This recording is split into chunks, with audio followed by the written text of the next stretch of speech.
You were on the Prime Minister's Economic Advisory Committee. You were chairman of Aadhaar. You were number 4 in India, joint entrance exam rank. Now you're an executive director at the World Bank. And you've actually not technically studied a course of economics. I'm not very proud of that, but yeah. My brother got to know that I had made the hockey team in IIT Kanpur. His first reaction was, my God, what a terrible team. The best life is where you have one cloth on your body and one drying. And the rest of it is knowledge, own no possessions. You are someone who at a very young age could recite 100 shlokas of the Gita. I was going through a very bad phase. I don't know how my father sensed that. What is your biggest failure? Much of my life savings were in Credit Suisse stock. The day just went to zero. What are the 3 books that have influenced you the most? Now we're getting into controversial matters. Today I have with me one of the sharpest minds in India, someone that the people and the Prime Minister listen to very, very seriously on the market, on the economy, and the world. But today, it's not about the world.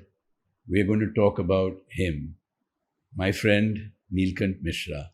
Welcome to my podcast. Thank you for having me and for that warm introduction. I read somewhere that you, as a child, you were not very strong, okay? And you use the word weak child. But where did you grow up? And tell me a little bit about that. I know you came from a village and then you grew up in Bokaro, but what was it like? My father grew up in a village. I was born in Jamshedpur. My father was an engineer at Steel Authority of India in Bokaro Steel Plant. And that's where I grew up. So I think I had some episodes when maybe I was 1 year old or something, where I think I'm told that in my lifeline there is a break.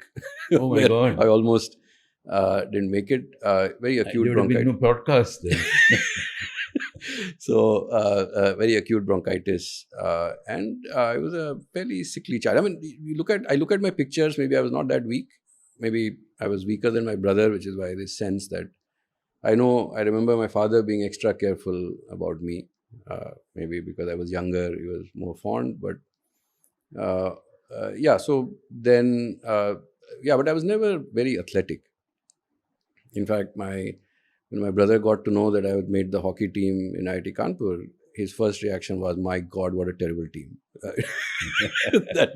Very encouraging brother. Yeah, I know, very, very. I remember street cricket, he would be embarrassed that I was his brother. So he was the star player, so there's like Street 1 versus Street 2 match happening, and he's taken us almost to victory, and I'm like 9 down, and we just had to take a run, and I'm not able to finish it. I still remember those things where he was like madly upset at me. Ek run lena tha, So what was it? So what shaped you? All these sort of things. What were the conversations you had when growing up? The values you were instilled. So it was all about knowledge. So when knowledge. Yes, it was. So it's like and this is where I think the social capital that you inherit or the values you inherit are.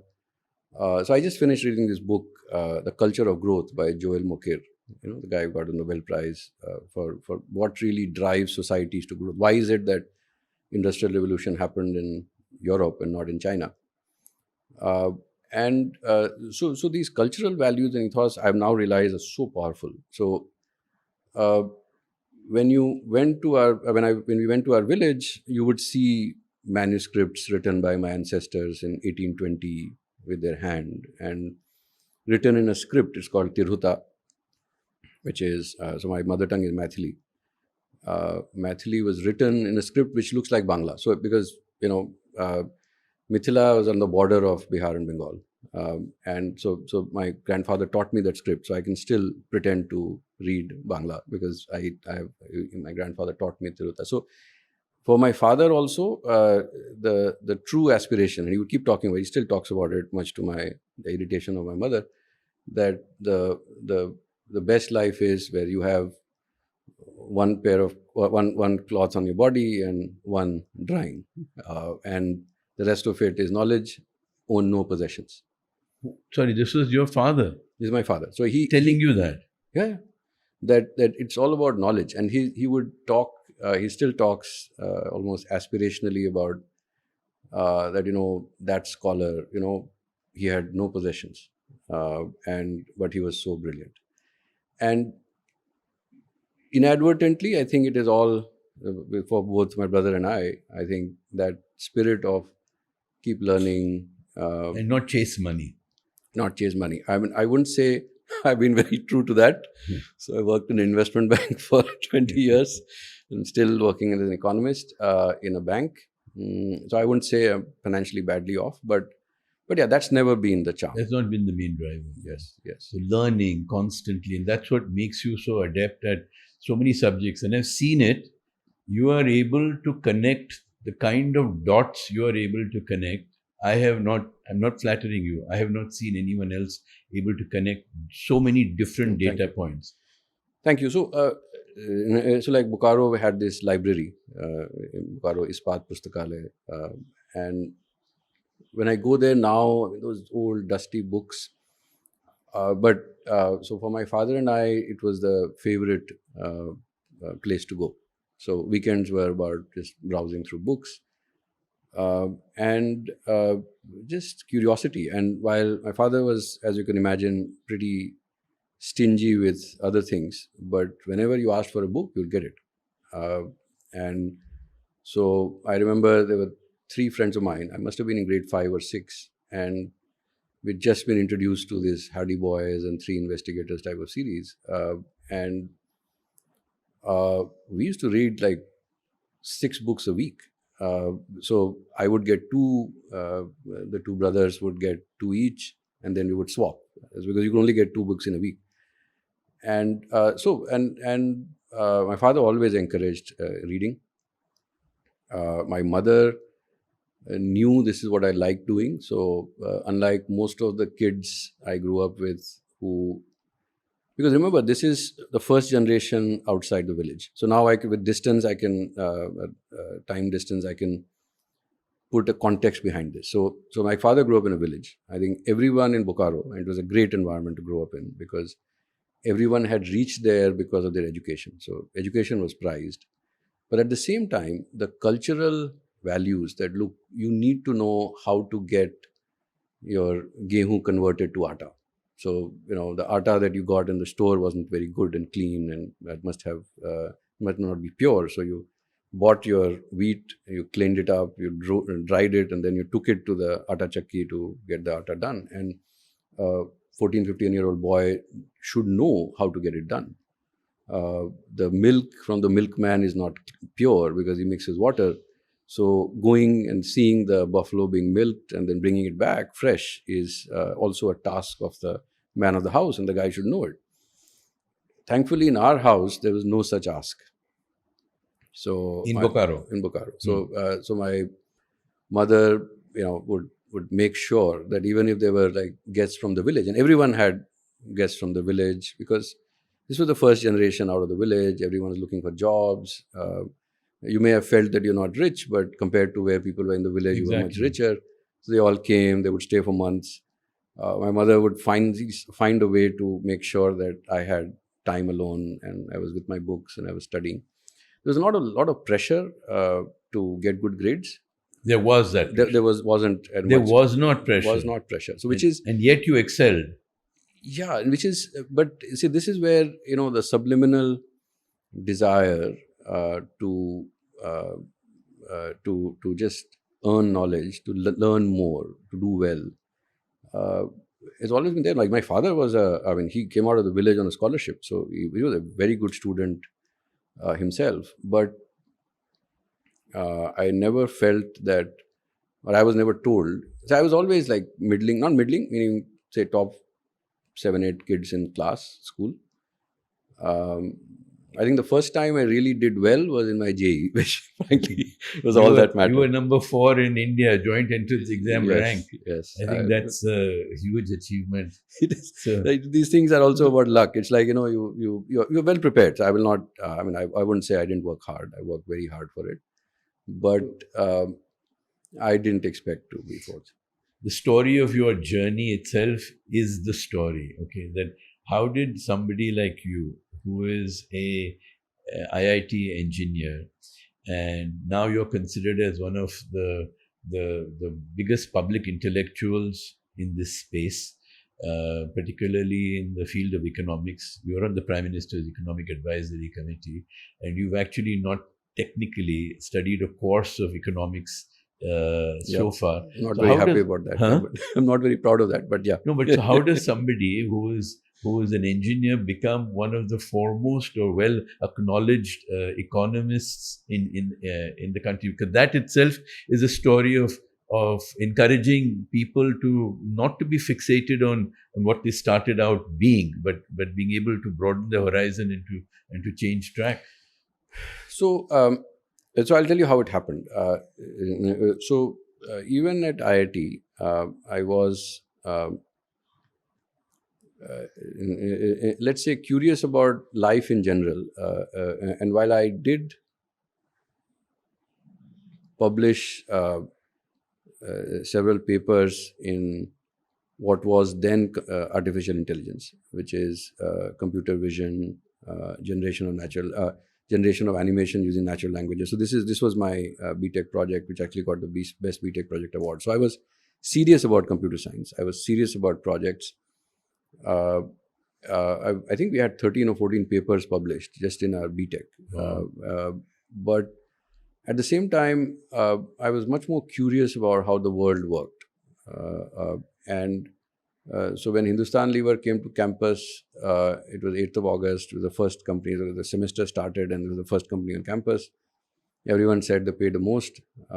So I appeared and they selected me. So I was part of an experiment where I think they were far ahead of their time. They thought that IT and computers, remember this is 97, that they 96 when 8th August. And they thought that IT would be very useful for their business. So they wanted IIT Kanpur computer. So they selected 2 CS people. One of them dropped out, went to the US.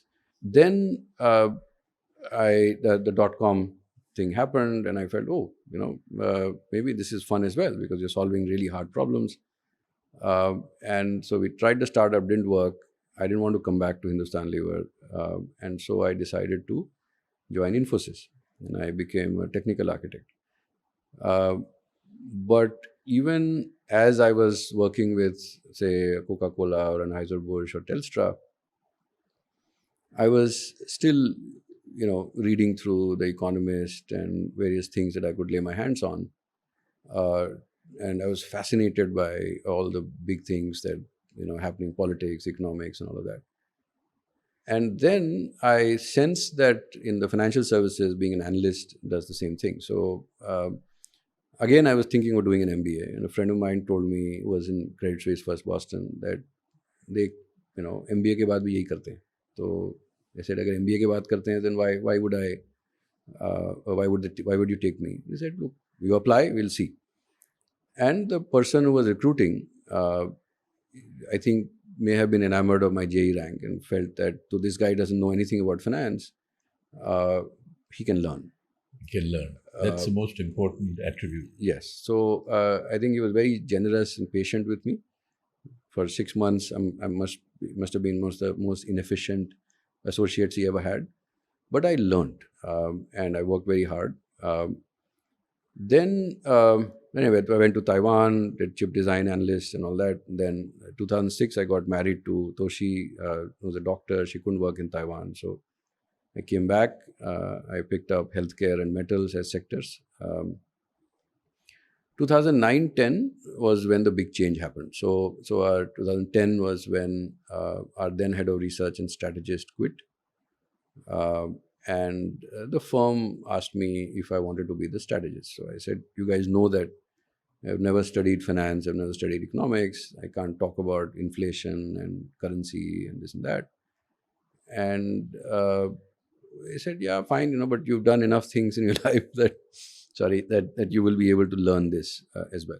So the point I'm trying to make is that the story here is really that if an individual, you don't have to be in a silo, you don't have to be in a box.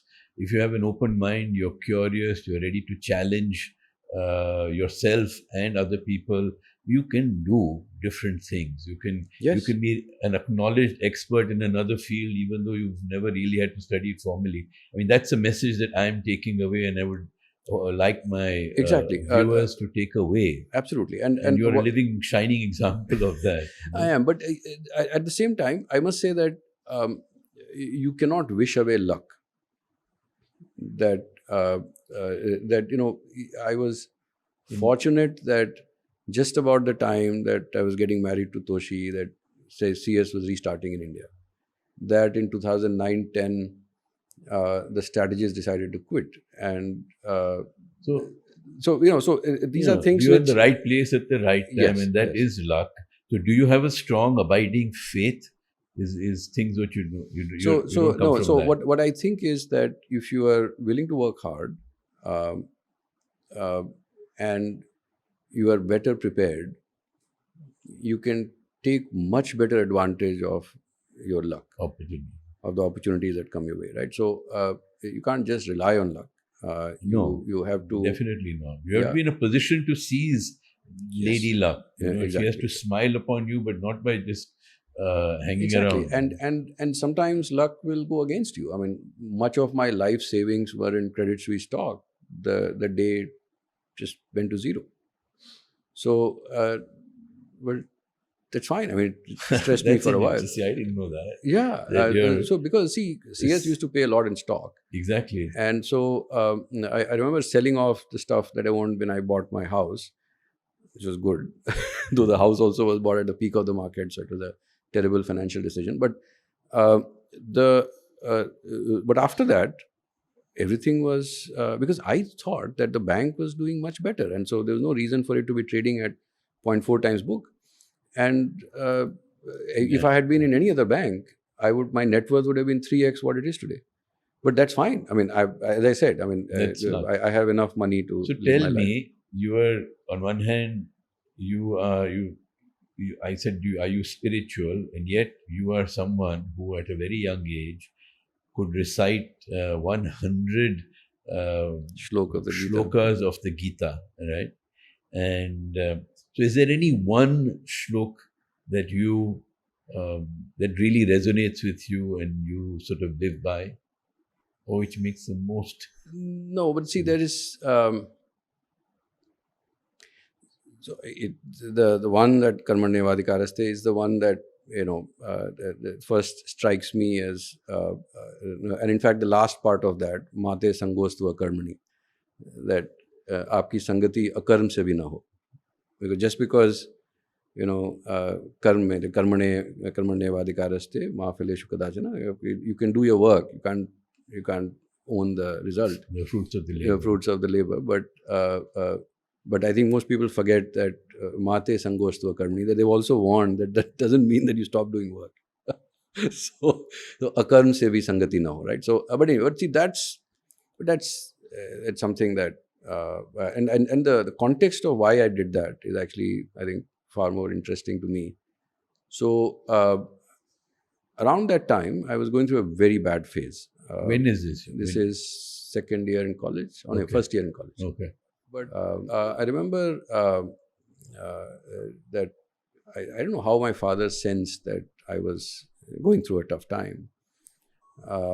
And he sent me this along with a card which had Aladdin's jinn.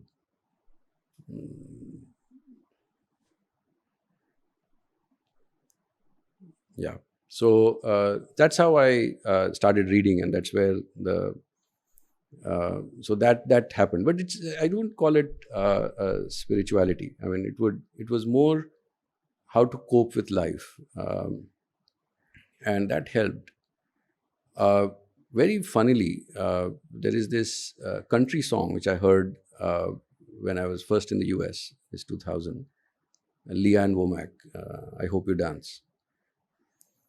I think that song and the lyrics of that actually I think are really deep.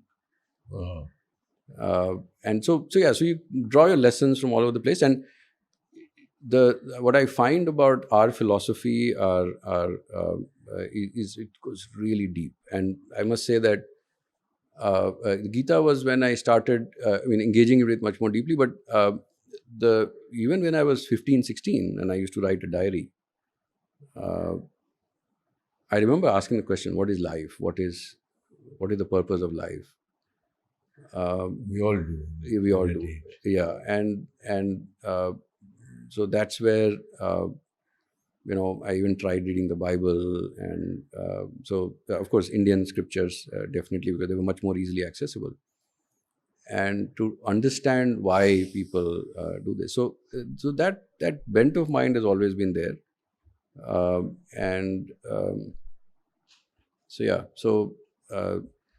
But I wouldn't call myself very spiritual. But have you taught your kids the Gita? No, I do want them to. I would like them to. So they are, now learning Sanskrit shlok just to get familiar with Ucharan and all that. But I'm hoping, and I think I can see that spark in at least the older one, that is starting to get much more interested. Maybe if we are lucky, he'll learn some Sanskrit. I don't want to impose it on them. I think more. No, now talking about the future, okay, of the world, okay, we are seeing that that AI is coming in such a big way, and it's so transformative. And I'm going to unpack it with you a little bit more later. But in this world of such frenetic change and pace, and literally, I look at, for example, ads that pop up on my feed, which tell me that literally yesterday's program that has come out on AI, today that has got redundant. Okay. So if you have a rate of change which is so massive, how and what do you equip young people with? So the first thing, and that's the beauty of the human species, about the concept of tabula rasa, that it's a blank slate that you're born with. And then you fill it in with the context, which is why the human species has been so remarkably successful, that you fill it in with whatever is the context. So the simplest example I give to people is that my parents can identify maybe 20, 25 species of mangoes. My wife is better. I can do maybe 7, 8. If I taste a mango, I can tell you what mango it is. My kids just know mango. Exactly. Yeah, it's generic. Yeah. Yeah, but that too, mango yogurt. So anyway, the point is that, but they are much more adept. They're when I see my daughter engaging with models or my son engaging with models, and how natural it is for them to tap into this world of knowledge, they're on their way. I don't need to, because see, the way I see human society is we're not really ants where the individuality is a lot lower. It's like, when you design a computer science program, how much, and you want to optimize for the group, not the individual. See, humans have been very successful because we've learned to specialize. And the moment you specialize, you need to trade, which means that it is the collective which is far more powerful than the individual. And the rest of it is just about where you are in the hierarchy. So in a way, it is a relative game. It's not an absolute game. So are you better off than others? Because see, if you are higher up in the hierarchy, your stress hormones are lower. If you're lower in the hierarchy, the stress hormones are higher. You have a shorter life. Your mate preferences are inferior. It's a very crude way of putting things, but that's how human society is. Everything else is a charade. So, given all of these progress, I feel excited. I'm not worried, because this is fantastic. It is going to help us solve problems. Now, where will my kids be? I just have to make sure that on the social markers, they're not behind. They are much more What do you mean privileged. social markers? Ability to get along with people? So now we're getting into controversial matters. See, I think education to a large extent is a status signaling mechanism. It is not about what you learn. Okay.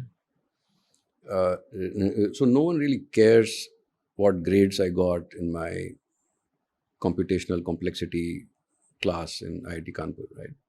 They know that I graduated in computer science, or maybe that my JEE rank was this, or that because of my all-round performance I got a gold medal. That's all that matters. No one really asks me whether you remember. I don't, right? Okay. I was very bad at it. Got a C grade in that. So see, this is the so education to a large extent is a social marker. So did you go to Harvard? Did you go to Yale? Did you go to MIT? What you did at MIT? What grades you got? No one has the bandwidth to understand. You're right. Nobody's ever asked me. I went to Harvard, but कोई पूछा नहीं. किया क्या वहाँ पे, right? But मुझे भी मालूम नहीं है. We talk about failure, okay, and I think one of the things in life is one has to be ready to fail. yes, And what is your biggest failure, and what did you learn from it? so my biggest failure, well, I've had many failures on multiple fronts. So failures in personal relationships, failures in career. So for example, late in 1999, when the first dot-com bubble was building up, three of us in Hindustan Lever decided to start a company, and we had some. I think maybe we were ahead of our time or whatever. But point is, we managed to sign up $1 million at a $4 million pre-money valuation of funding. But by the time we signed the term sheet, it was April of 2000. Okay. So you know where it bust went. had happened. Yes, and then one of the VCs backed out. The second VC said, if you get the rest of the money, we'll honor our commitment. Then for 3 months we kept chasing everyone, and then we ran out of money. So it was. So what were the lessons? Yes. What are the lessons? That's more important. Perhaps we were too early in going in there, because we were too theoretical and not enough business savvy in terms of Okay. too trusting of people. Starry-eyed about what the future will be. Yes. But and thinking that some business plan you make is going to come out. And, Yeah, that and the it's not going PowerPoint to deck. come out. Yeah, well, no, actually, so with a lag of 5-6 years, those things started playing out.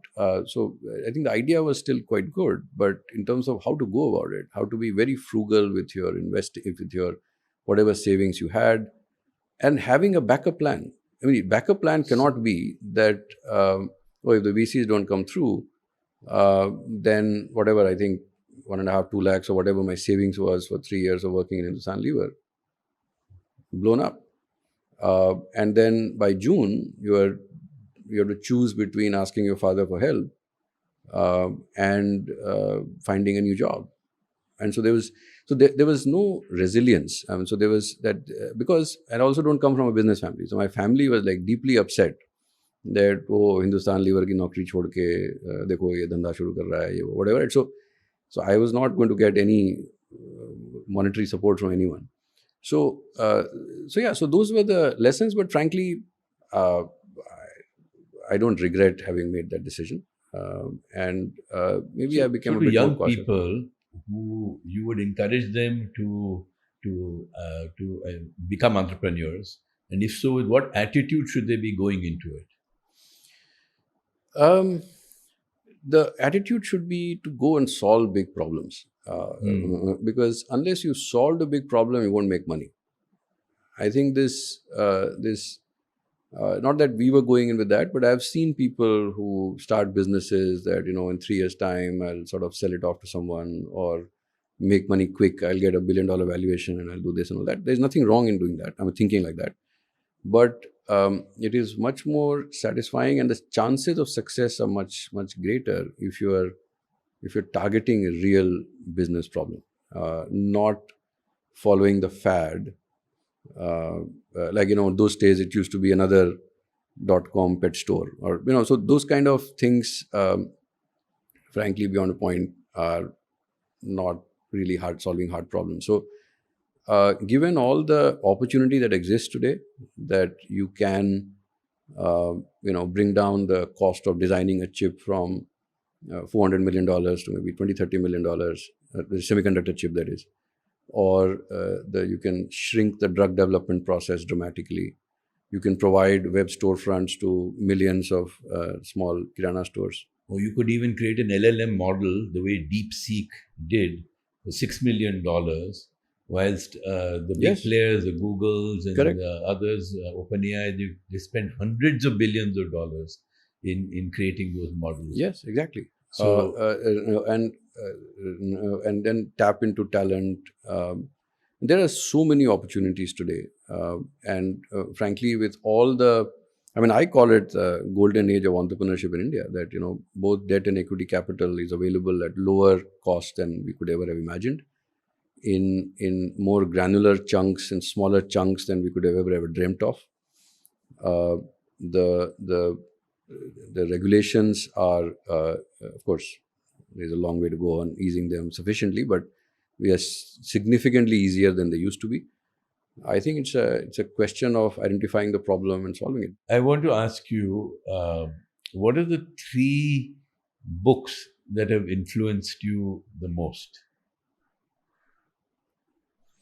So one is, of course, the Gita itself, because it's about just it's a good guide to, I would say, even day-to-day decisions. So how do you decide? And I think it's been a very deep influence on how I carry myself, how I decide. The second is Seeing Like a State, by Seeing Like a State. This is by James Scott. Okay.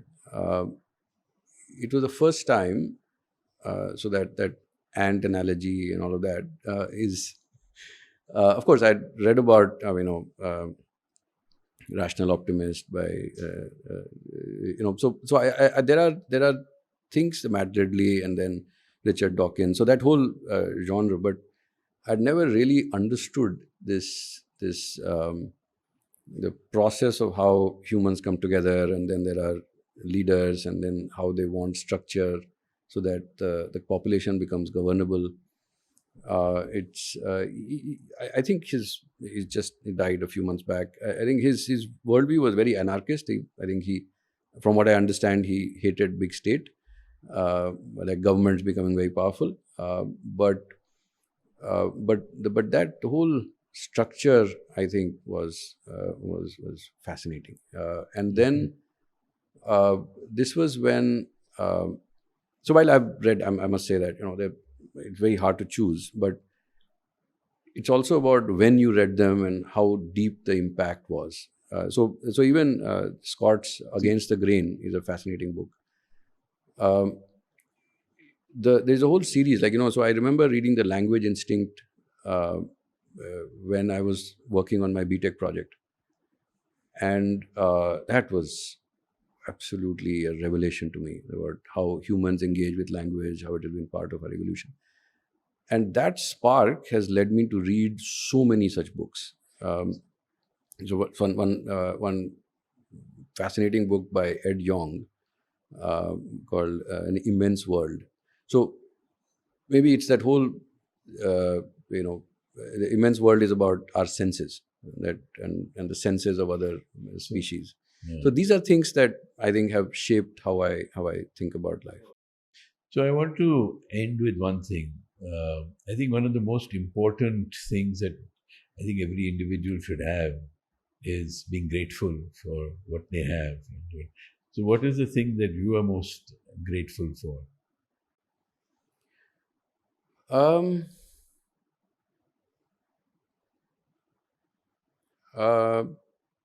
I think I'm grateful to have My family.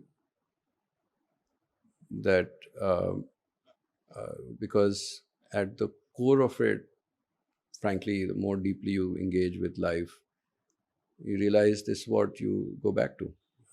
And family automatically means good genes, good cultural values, um, and then a purpose where you want at least those values to pass through. In a way, it's a very, Pitriran, and what is your purpose in life? I mean, we can all pretend that my purpose in life is to, world peace and make India a glorious nation, which both those things I would like to do, contribute to. But my first and foremost objective is to make sure that I bring up kids well. So, and to do that, you need to have a family. so I'm grateful that I carry good genes, healthy genes, which hopefully will keep me healthy for longer. That I have the values that my parents gave me, the sacrifices they made to get me to where I am, and the fact that I have kids who give me a purpose in life. And I would only... And sorry, and not last but not least, my wife, who is, I think, the less, and so I cannot say enough about the fact that, and it goes back into history, or at least I would say very long history. Like, I think maybe 200,000 years back, when humans started bonding for life, that you needed one partner to sort of do all the basic things. And I think the choice of that partner and the good fortune of having a good partner is something that you shouldn't take for granted. Well, I think even in kids, you talked about them, I think we need to inculcate in them that just to be grateful for everything that they have, whether it's even the clean glass of water that they get, which we take for granted, or the education that we get, or everything that we get. Many of us just take it for granted, but I think there are many people in the world who don't have it. And Not just that. See, in fact, this is where our scriptures are so deep. Being grateful to all your ancestors. I mean, you think that you've learned how to stitch clothes, to grow food. Someone 15,000 years ago figured out how to do agriculture, and that those skills are being passed along to you. And so, what are you doing about it? I mean, how are you adding on to that? So, I think being grateful for absolutely right. I think the fact that we cannot survive on our own. We are part of the collective, understanding the value that collective brings, respect everyone, and that debt of gratitude for all the humans before you, and how you can contribute to a much better future for humanity is something that is, I think, it's our duty. With that, thank you so much. I've taken up so much of your time. Not at all. Thank you for having me. You have been most gracious in sharing yourself with me and with our audience. And so thank you so much, Neelkanth. Yeah. Thank you.